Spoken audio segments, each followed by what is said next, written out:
Holidays-nale, adu namma GT Holidays da. GT Holidays, South India's #1 travel brand.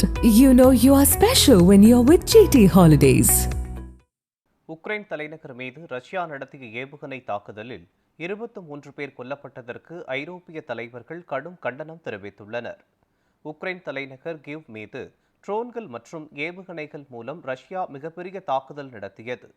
இதில் give நகரில் இருந்த ஓர் 5 மாடி கட்டிடம் இடிந்து விழுந்து தரைமட்டமானது. அத்துடன் ஐரோப்பிய ஒன்றிய தூதுக்குழு கட்டிடம் மற்றும் அதன் அருகாமையில் உள்ள பிரிட்டிஷ் கவுன்சில் அலுவலகம் ஆகியவை சேதமடைந்தன. இத்தாக்குதலில் 4 குழந்தைகள் உட்பட 23 பேர் கொல்லப்பட்டனர். 600க்கும் மேற்பட்ட ஏவுகணைகள் மூலம் ரஷ்யா இந்த மிகப்பெரிய தாக்குதலை நடத்தியதாக உக்ரைன் ராணுவம் தெரிவித்துள்ளது. ரஷ்யாவின் இந்த தாக்குதலுக்கு ஐரோப்பிய ஒன்றிய தலைவர் உர்சுலா வோன், பிரிட்டன் பிரதமர் கீர் ஸ்டார்மர், ஐரோப்பிய ஒன்றிய வெளியுறவு கொள்கை தலைவர் கஜா கல்கஸ் ஆகியோர் கடும் கண்டனம் தெரிவித்துள்ளனர். அமைதி முயற்சிகளை ரஷ்யா சீர்குலைப்பதாக அவர்கள் தெரிவித்துள்ளனர். போர் நிறுத்த பேச்சுவார்த்தைக்கு முன்வராமல் தாக்குதலை அதிகப்படுத்தியுள்ள ரஷ்யா மீது மேலும் பல கடுமையான தடைகளை விதிக்க வேண்டும் என உக்ரைன் அதிபர் ஜெலன்ஸ்கி வலியுறுத்தியுள்ளார்.